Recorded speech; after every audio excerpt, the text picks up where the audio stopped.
Hi, good morning, good afternoon, good evening, wherever you are. Just hi to everyone. Today is third. If I'm not sorry, today is 2nd of June. New month, first Sunday, first weekend of the month, and it's a long weekend, basically right here. Tomorrow is a Monday. There's no Monday blue, I would say. It's just, it's a public holiday here. So it's a long weekend for Saturday, Sunday, and Monday. The occasion of the public holiday is His Majesty the King of Malaysia's so-called the official birthday of His Majesty. So it is celebrated on the 3rd of June. So it's a public holiday tomorrow. So a bit joyous and happy for me. I felt a bit happy because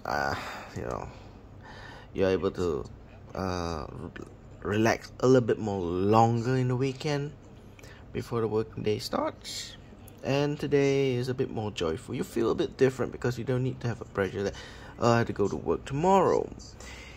But instead, you feel that it's a good time to recharge, get back the mentality health, get back the strength and the spiritual side, and move on. And today I able to talk about some of my collections. Now today I didn't went anywhere specifically, so no new notes at this point of time. And there is just I was considering to look at those. I was having an idea that going to look back all those notes that I have, but I haven't categorized them, registered them properly, and put it in my proper collection archive in the book, the folders and so forth. So it's a bit random at the moment. I just categorize them in one stack from one region and then from what country as a stack. So it's not properly arranged to denominations, what year it was printed, and put it into the sleeves, into the sheet page, and then into the book. Now, haven't done that. And the reason is because I don't have enough of those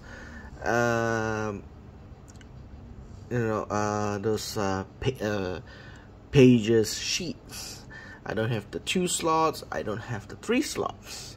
What I do have is a PMG or graded notes size extended 3 slots, 2 slots, extended ones, which is kind of wasteful to use those unless I want to categorize my graded collection. But those ungraded, we call it raw. I tend to have to put in 3 or 2 slots. The other one that I have is single slot if the note is extremely huge. That cannot fit into even the 2 slots sheet. So yeah, the next thing that I need to buy is actually not banknotes but supply. So for my collection supply, so I have to buy sheets of plastic sheets of 2 slots and 3 slots. And that is why now I'm quite backlogged on my collections, archiving my collections. Now, I was a bit sidetracked. Now, I did mention about the sidetrack. Before I continue with the banknote, this week, what's the news? Well, most of the news we'll talk about Donald Trump. All 30 counts, all found guilty. Well, maybe some people might say, most Republican hardcore supporters or mega Republican hardcore supporters might say this is all a sham. It's a kangaroo court. It's a fake court. It is unfair court. It is a witch hunt, whatever you might call it. But it has went through, to me, it has went through a procedure or process in the eyes of the general public, in the eyes of the international stands, in a vast majority of New Yorkers, because this specific case is trialed in New York. So specifically for New Yorkers, it's a triumphant for them, whether they are Republican or Democrats or Independents, Greens, Libertarians. It's a triumphant, I would say. It is a wise thing that the United States federal government did not intervene in this. That is a very smart move. That is a very good restraint, even though they can abuse those powers. I would say sometimes American governments do abuse power for the sake of good of for the entire nation. They tend to do that, and this they have restrained. The current President Biden and the Democratic echelons have decided not to do anything there and leave it to the judge, leave it to the jury, leave it to the judicial systems of the New York State to run its course, and he has run the course. The next one we would like to see is the sentence, probably 11th of June, if I'm not mistaken, the news say. That is the sentence. But, people were talking about sentence. I would think that Donald Trump won't get any jail terms. I mean, it's his first offense.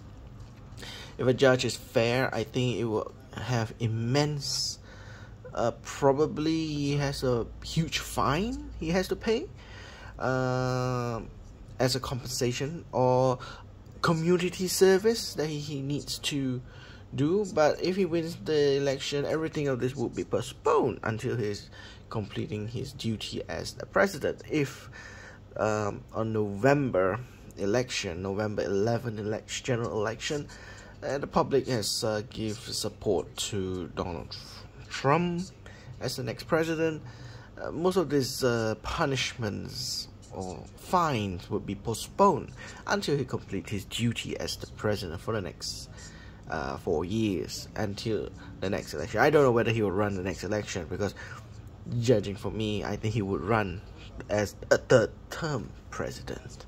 No president has ever done that, other than maybe Richard Nixon tried to, but Richard Nixon only runs once. And then the other one is during World War II, I think Roosevelt, if I'm not mistaken, ran 3 terms, won 3 terms. But on the 3rd term, he passed away. May so rest in peace, I would say.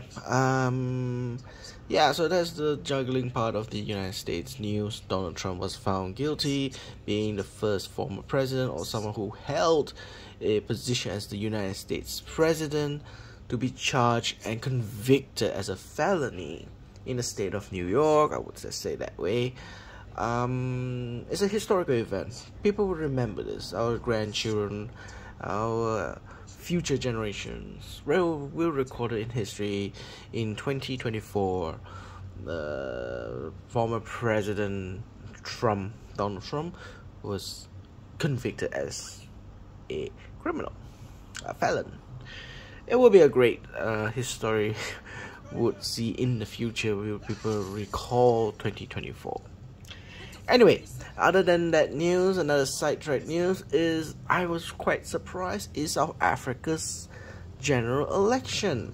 For the first time since the establishment of post-apartheid, ANC has lost its majority to be single party to govern the country, leading to South Africa into a forced marriage, or should I say aka coalition, to form a simple majority government.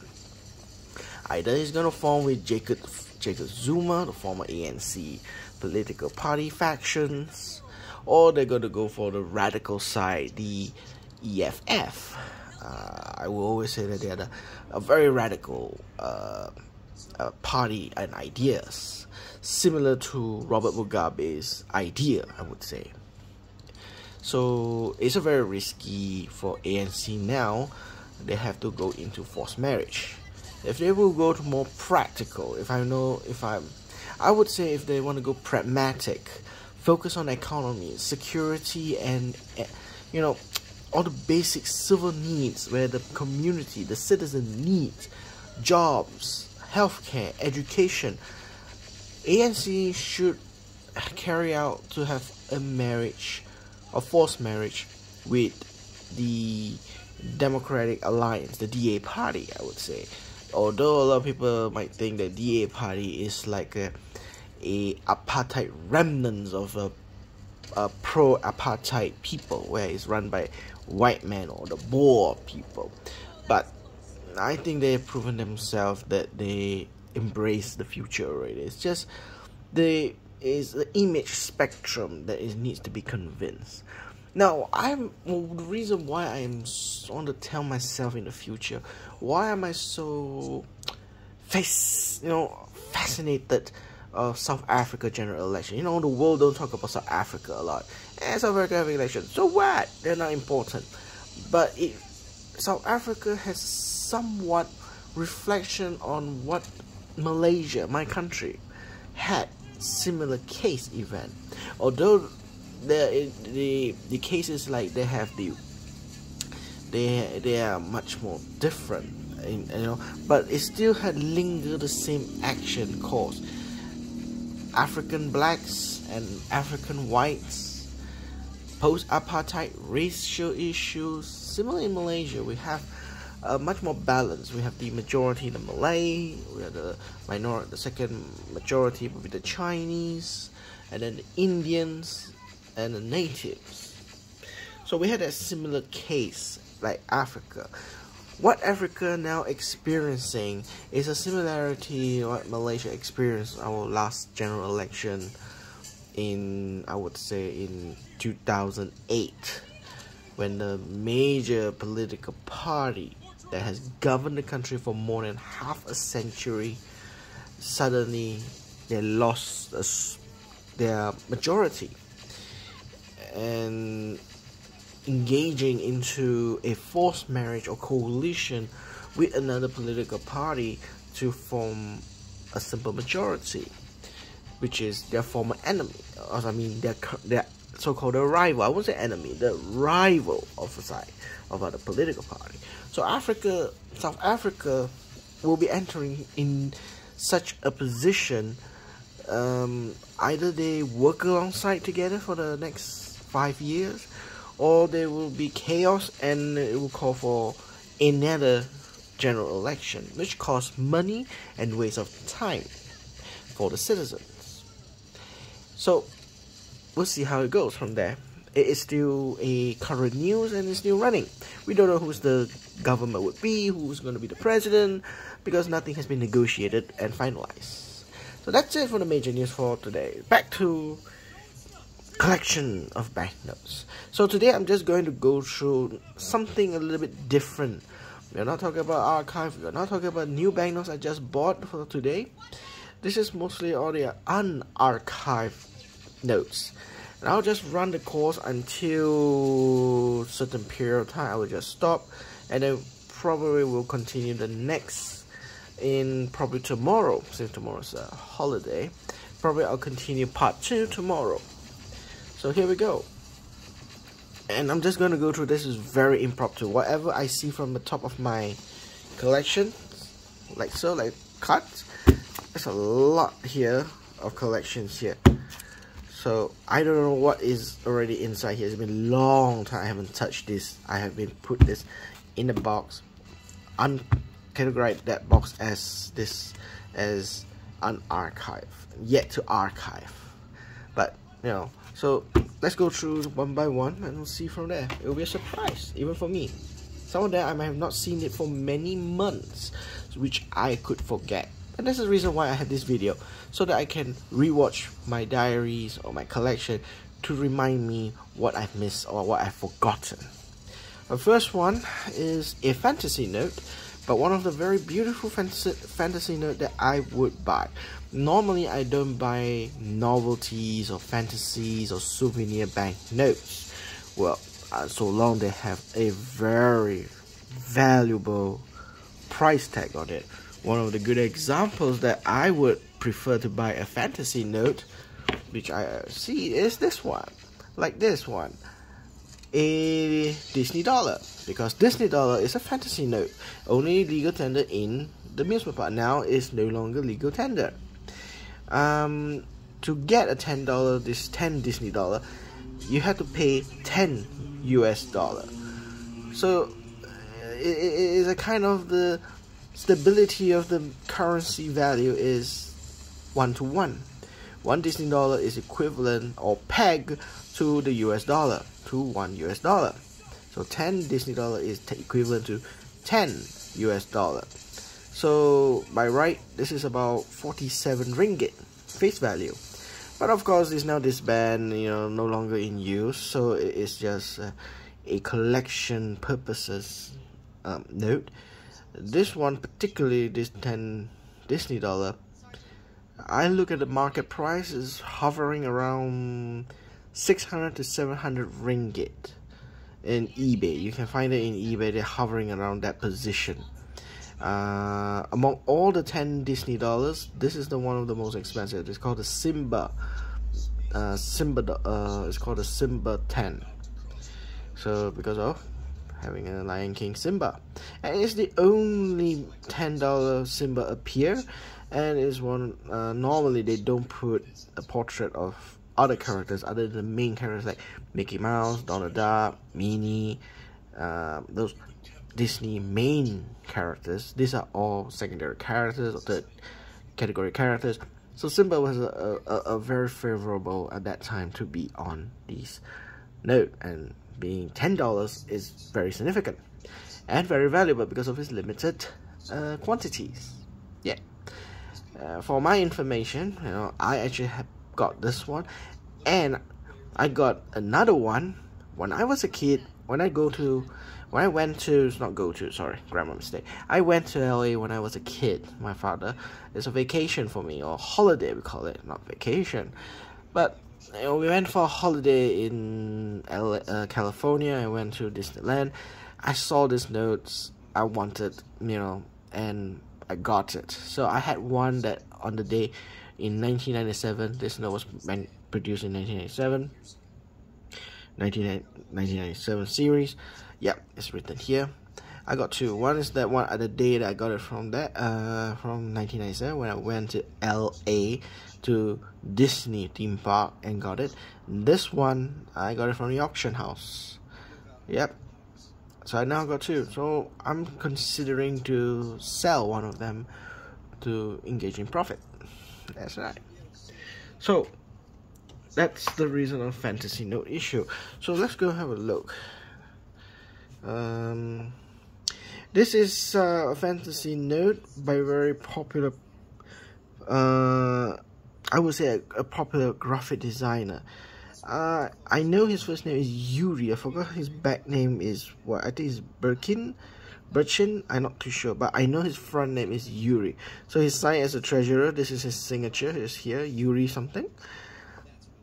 I like his artwork, and one of the fantasy notes he produced was the government of Sarawak. One of our state in Malaysia is Sarawak in Borneo Island, one of the largest states by landmass, largest one in Malaysia.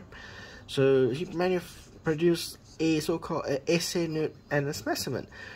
The notes are printed intaglio. Everything looks authentically printed like a banknote should be. It's not just a photocopy. It's not something like that. So it was done like authentic banknotes. This is a cotton paper, and now you notice I have two of this, but there the front is the same, serial number is the same, but the back is different. There are two types that he kind of design. Is the position of the tiger, the Malayan tiger. So it has a watermark here. Crest, both are the same. Everything is the same except the Malayan tiger. position. This is the symbol, is the state of the, this is the land of the state of Sarawak. Capital city is right here. It's called Kuching. And yeah, this is a cotton one. So it is very beautiful. It's a pair that I got it with the same number. And of course there was a news stating this. When this was discovered, the newspaper article, I remember quite a long time ago, about 4, 5 or 6 years ago, when news, you know, because this is printed in 2017, it started to be speculated. A lot of people are buying this, and people, some of those who do not know it's a fantasy note or essay note, thinking this is a real money, thinking that Sarawak is going to how do you say the word, divorce or segregate out from Malaysia and forming their own country like a Republic of Sarawak. A lot of tensions there, and national security, the government took upper hand and warning to the people. These notes are so-called illegal. They are not legal tender and should not be treated as a money. Now this note is actually stated is a essay note, specimen. Okay, they try, the designer is trying to make it as not a real banknote, but yet still looks real, you know. And so this is not a legal tender note. It's an essay note. It's a fantasy paper. An essay note is an educational purposes of designing. So when you know, when people design banknotes, when you ask designers, graphic designers to design banknotes, you know, you propose that like any government or any clients wanted to change or revise their banknote design, they go through this process called the essay stage. So they produce the design and so forth, and then it's called the essay note. It will be printed there as an essay note. So it is not even legal tender. It's just an academic practice, and it is always, I would say, for engravers who wants to, or you know, people who wish to become a professional engraver or a professional engraver in designing the banknotes, they go through this as part of their examination and so forth. They need to create a banknote able to print and so forth for them to pass and get a job. So essay notes are just plainly academic notes, so they don't, it is zero value, but it's a beautiful note. The other one is the 21. Also again, the design is different from the back. I'll just pull it up. But this one on the 20 is polymer. Both are polymer. I was very surprised because polymer manufacturing of the polymer is much more expensive. For it to produce a specimen or an essay note on polymer really costs a lot of money. Kudos to Yuri who tried and attempted it. The manufacturer print is if I'm not mistaken, not too sure I did it right. I remember there's another manufacturer is actually in Europe who were able to manufacture this, you know, essay banknotes. So numbers the same, but this is polymer. So you can see specimen, essay. This note is not legal tender, so it covers legality. This note is not legal tender, it's considered as a fantasy note. It is not a real banknote. Again, everything is the same except for the design of the birds and of course the back motif design. This is the museum, the State Museum of Sarawak. This one is the Pustaka Negeri Sarawak. I'm not too sure how is it in English in Pustaka, but I think it's library if I'm not mistaken. Well, again, so yeah, both of these notes at the moment is kind of trying to fetch a great deal of price. Of course, this is the small denomination. They had the 100, they had the 200 and the 500. those are the three denominations. Again, they have a pair of them each. They're quite expensive. The 500 one can go up to 600 or 700 ringgit for a pair. They are really sought after collection in Malaysia, but probably in overseas may not. Or people who are actually love the work of Yuri. Actually, he not only designed this, he designed a couple of things. I like another one that he designed is the United Kingdom or Ireland for Diana version. Yeah, the portrait of Diana, and that is one of my other favorite one that I wanted to find and purchase. But yeah, these are the two that I got. So just want to put it one side here. The next one, I think I've spoken last time before. This is the Hong Kong $20 Hong Kong dollars. Now, one thing special about this, I'm not living in Hong Kong, so it's not very easy for me to find. But if you live in Hong Kong, probably it's very easy to find. This is ZZ, double Z. It represents, in Hong Kong, is a replacement note, or so to those who are in America, a star note. This is a Hong Kong star note or replacement note, Z, double Z. So again, for me, it's very difficult to get. This is a UNC uncirculated, so it's in a good condition. Yeah, nothing fancy. It's just a very current note that I bought for a very good price. Got it for 20 ringgit. Same face value, but the actual value is supposed to be like 11 ringgit. But some people need to make extra money. I don't mind paying extra 9 ringgit for it. So yeah, this is one. The next one is a commemorative banknote from Brunei. Legal tender 25 ringgit or Brunei ringgit. I'll just more clearly stated there. Yep. This is a commemorative banknote on the 25th anniversary of the ascension to the throne. The current the current Sultan of Brunei.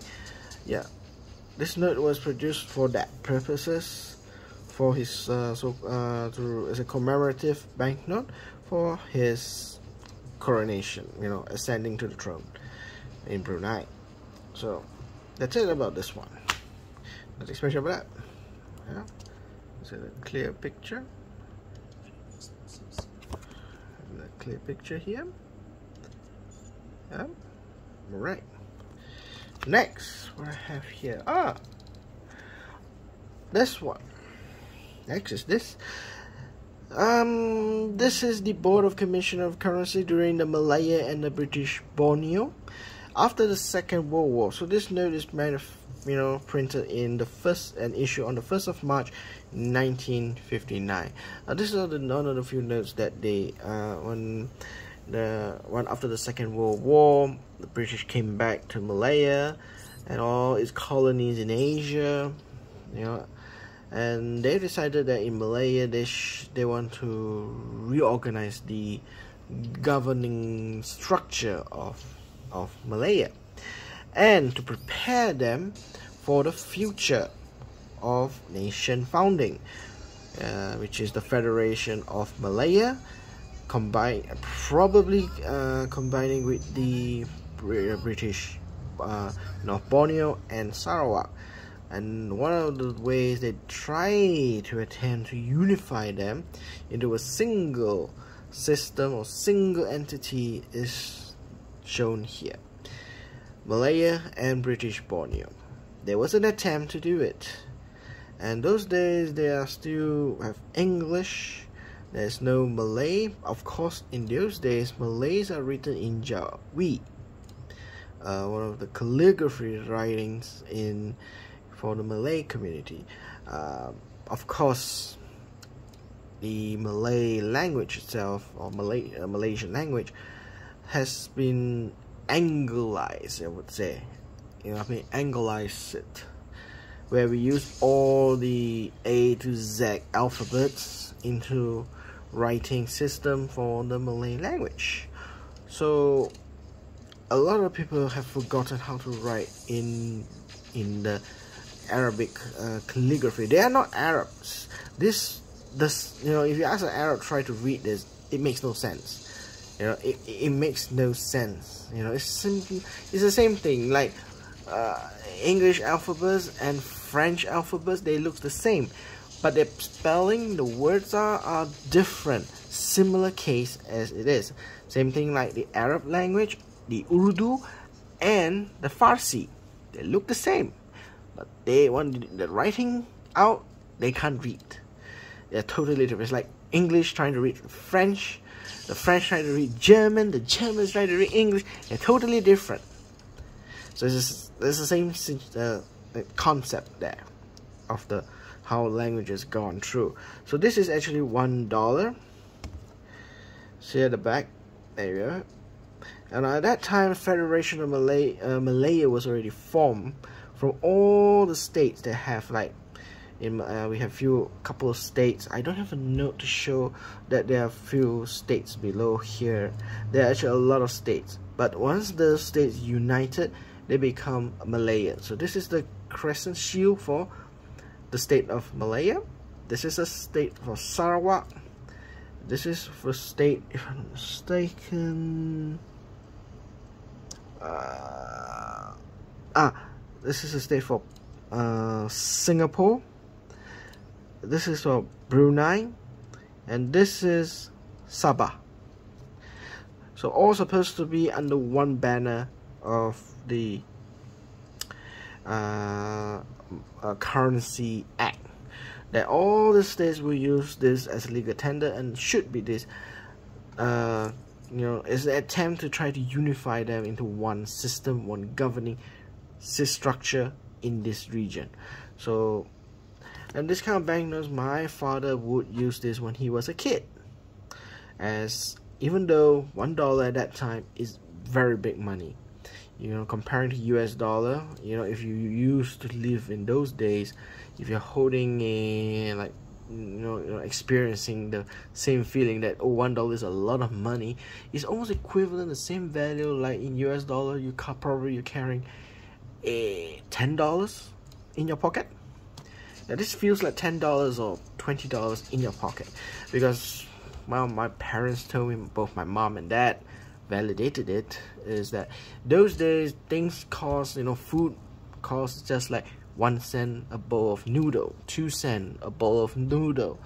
You know, everything was in cent, 1 cent, 2 cents. Even there is a coin that says a quarter, a half a cent, a quarter cent. It's kind of awkward those days. They can do 1/4 or 1/2 a cent. You know, the sub-denomination of 1 cent. You know, 1 cent, 2 cent. It was kind of a lot of money. 5 cents. Wow, you are spending free. 10 cents. Wow, fantastic. You can buy drinks and your food for your friends. You know, those kind of things. Anyway, yeah. It's a good note. I have a full set collection. I already have in the archive. This is an extra actually for C serial number prefix. There's an A, there's a B, and there's a C. That's it. Then they change a new one of a new banknotes. The A one has 2 types of printer, and the rare one, this one like B and C, and the later A's, they were printed by Thomas de la Rouge. If you can see that, the printer. Thomas de la Rouge and Company Limited. Okay, the first early A series is like saying that A/1, A/2 until 70 something or 60 something. I couldn't recall right now, but there's a limited number of those. Those I would say that the early A's, those are printed by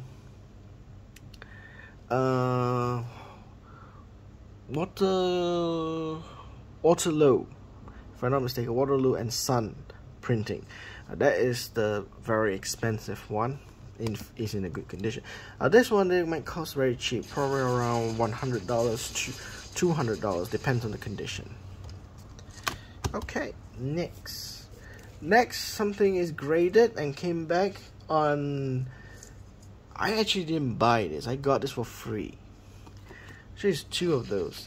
It's graded by TQG for this wonderful $100. Yes, CT stands for not genuine. They are counterfeit. These are counterfeit. From the perspective right now you're looking at, it looks like genuine. The only way I notice that they are fake is their bloody watermark is so hideous. And the serial numbers, they are all printed in dots. The rest of the information, all this, and even the fancy glowing embossing of this 100, everything looks correct. The only difference is flat, obviously, but if you're looking at without touching it, it looks genuine. Everything looks as it should, except the serial numbers. They're all printed in the computer. I can see the RGB. You can see blue, you can see yellow, you can see all these dot colors inside here. If you zoom into 30 times the zoom power, you can see it is dotted. But the rest, if you 30 times zoom, these areas and so forth, those etchings and so forth, they look exactly the real one. It's near perfect, but you know, for having this banknote, I think it's a very educational or novelty for me to keep this. So I'm actually keeping this for novelty, you know, not selling it or what. It's just a free. I got it for free. I didn't buy this. Somebody gave it to me, and it's certified by TQG. So is already graded by the third party, so I have no problem with it. What I would like to get as a so-called fake money, you know, illegal money, whatever it is, I'm trying to find a super note, probably manufactured by North Korea. I heard North Korea producing US dollar are the highest qualities of counterfeits, near impossible to trace that it is counterfeit. You know, it's so difficult. So yeah, this one is, you know, as you say, it's written, this is from Kansas, this is from Atlanta. Two different notes, two different things, but they have the same problem. The most obvious is the serial number. They are not stamped, they are printed in. Okay, what's next? The next one is a couple of things I had for Malaysia. Some modern notes, banknotes. Again, I just do it this impromptu. So whatever I have, I just, you know, scramble. Some of the notes I got it, you know, living as a local, you will find some interesting notes. These are basically not so interesting, but to me it's interesting because I managed to find something like this because it's a nice number, 993311. You know, it's folded. It's not so quality, but novelty. First series, you know, first prefix AA and another AA.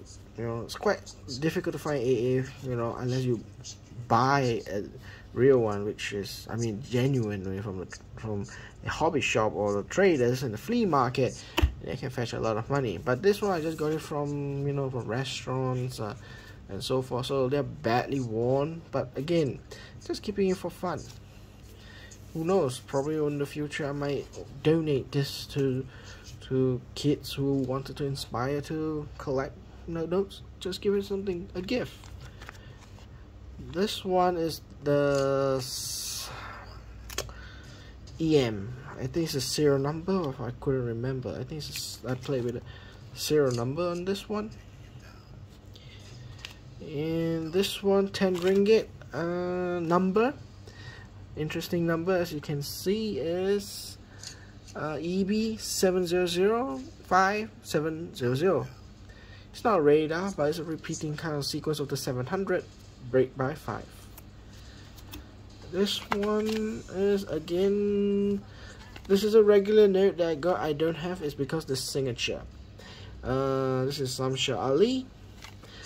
I got this from the, and you know, like regular shops, they're cashiers, and it's in a very good condition. I would say it wouldn't be, say, gem uncirculated, but probably uncirculated choice. It's still in good position. There's no major fold line, so it's very good. So, you know, since I got the face value, so it's worth 5 ringgit. I got it for 5 ringgit. gonna keep it, and it will just, you know, grow probably in the future. 20 ringgit. I'm just gonna go fast. Serial number, there's nothing special. It's just the banknote I'm trying to collect in uncirculated condition. Samshir Ali signature. Another note from Samshir Ali. This is just because the number is near solid number 1112611. Just the number. This is the paper. I got the 1 ringgit. Zeti Aziz, not polymer paper. AAA. When we normally all banknotes in Malaysia, we only have 2 alphabets, but the 1 ringgit has produced a lot because the smaller denomination, the more numbers of quantities being printed. So as the number goes, we have exhausted the 2 alphabets. So the bank decided to add another alphabet to extend more into circulation. So AAA was the first prefix for 3 alphabets. General notes of the old 5 ringgit. This is prefix NB, second prefix, and this is the first prefix NA. Both are actually considered blind version because you can see the 2 dots here and the white at its corner. 4 corners are white, but the most important is this. This is representing for blind. This is Malaysia's first blind man's note. We call it blind man note. And subsequently, the blind man notes in the modern one, they change the symbols like this, and you know, different symbols for different denominations. But this is the very first attempt of the series to have blind man. Anything before this, it's not blind man friendly. It's not 10. Both of this 10, nothing special. Same thing as 10. Both. Back is the old train station in Kuala Lumpur.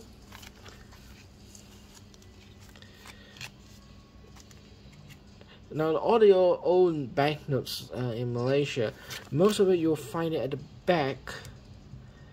Oh, except the 20, I would say.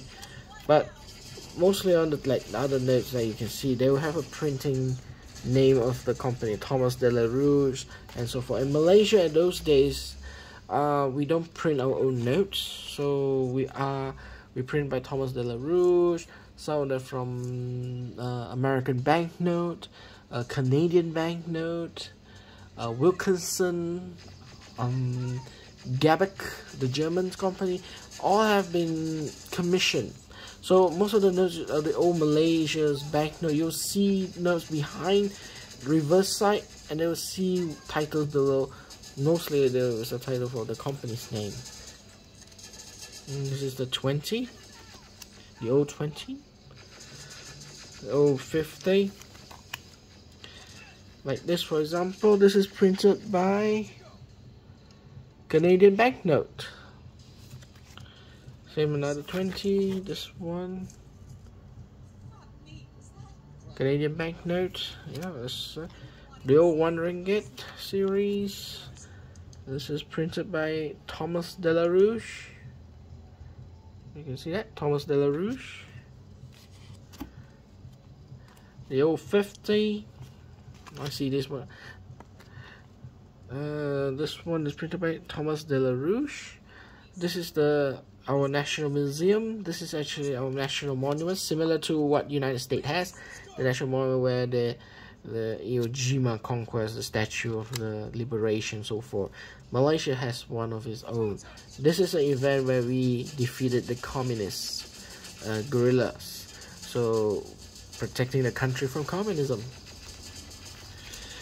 These notes are actually during the Japanese War, Second World War, when Japan occupies Malaya, so they printed these notes. So you can see the Japanese government promised to pay on the bearer on demand, 50 cents. They were quite nice, but quality-wise, the print is quite poor because, you know, they are at war. But the only way to get intention that there are quite varieties of Southeast Asia Japanese government banknotes. You know, Indonesia, Burma, Malaya, they have different ones. Even Oceania has different one in the Pacific Islands. How do they identify the notes that is easy to identify? You know, you don't know the design is from where and so forth. The easiest way is actually the alphabets, the prefix. anything start with the M, as you can see all these notes, they start with the M, means they are from Malaya. If you see something start with a B, then it start is B. Everything if it starts with B, that is in Burma or Myanmar. When Japanese occupy Myanmar, the notes are used for that. If you see S as the first one prefix, that is Indonesia. And if you see P, is for Philippines. And if you see O, is for Oceania. So any of those small islands in the Pacific Islands that is occupied by the Japanese, they will print under Oceania, and it will start with an O. That's how you indicate. So this is a 50 cent. This is a 5 cent at the back, just a simple one. This is a 10 cent with a fractional prefix. There's a full prefix, like all these are full prefix. This is a fractional one, so they actually got two versions of this. And then the 100 one, which is in black slant. Now this one has a variation. This is a slant variation. There is a straight M. When I say straight M, like this is a straight M. This is a slanting M. You can see the line of the M is slanting. So there's two versions. This is a slant one in black, and there's a straight one in black. A rare one is actually printed in red. If you can find the red one, it tells a good, fetching a lot of value. That one's hard to find. So yeah, that is not for I had in this category for Malaysia. Anything occupied in Malaysia. I'll put it back in nicely. Again, I didn't prepare this video properly. I just go with the flow of everything. The next one I got is, well, it's not in good condition. 10 francs, 10 francs, pardon my word, Swiss franc. Okay, 10 Swiss franc. This is one of the very lucky ones I got. Of course, 10 Swiss franc, this is still current note that is used in Switzerland. So currently they're valued around times 9. They're supposed to be around 50 ringgit, approximate. It should be around 50 ringgit. But I paid for 12 ringgit because the dealer at that time, the seller, didn't know the actual value of this note. And I was trying to tell him, he said, it's okay, never mind. I didn't have the time to check all the notes, so I just see the condition. Oh, it looks very bad, and he just put the price there, 12 ringgit. So I still keep the protection sleeve, the protective sleeve. That he put the tag of the price, 12 ringgit for a 10 franc, and it's still currently used today in Switzerland for 10 Swiss franc. Currently, it's the price value of 50 ringgit. Okay, next one. I think I should say this is the last one before I can to end this. Next one is all the Hong Kong, the smaller note denomination. I had the 1 cent. This is also 1 cent, 10 cent, King George, and then this after King George is actually Queen Elizabeth. This is a 10 cent and the $1 Hong Kong. The rest of the cents, the back is all very plain. There's nothing printed on except the $1 is printed on as the government of Hong Kong, $1. So let me take it out so that you can see the $1. I think the rest you don't need to see so much on that. So yeah, so you can see the $1. Actually, I would say it's very expensive. It's cheap to have these notes. Nothing special there. Let's take it all out then. Okay, this is the $1, 1 cent, 10 cent. Back is plain, nothing. Under King George, when he passed away, his daughter took over to become the ruler. I have a couple of notes in here.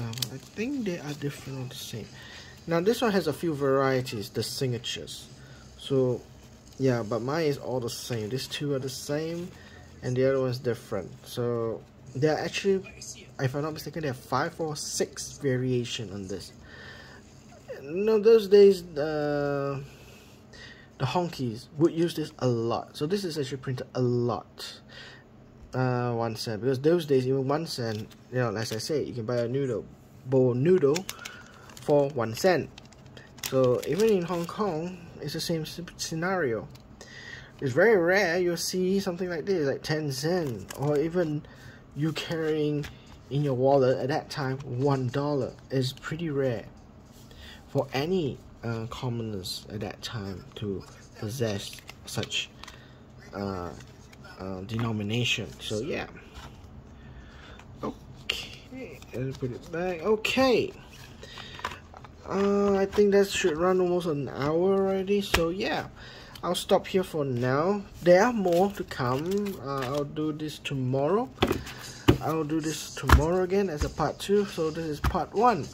So subscribe, you know, if you like to continue watch part 2, do subscribe.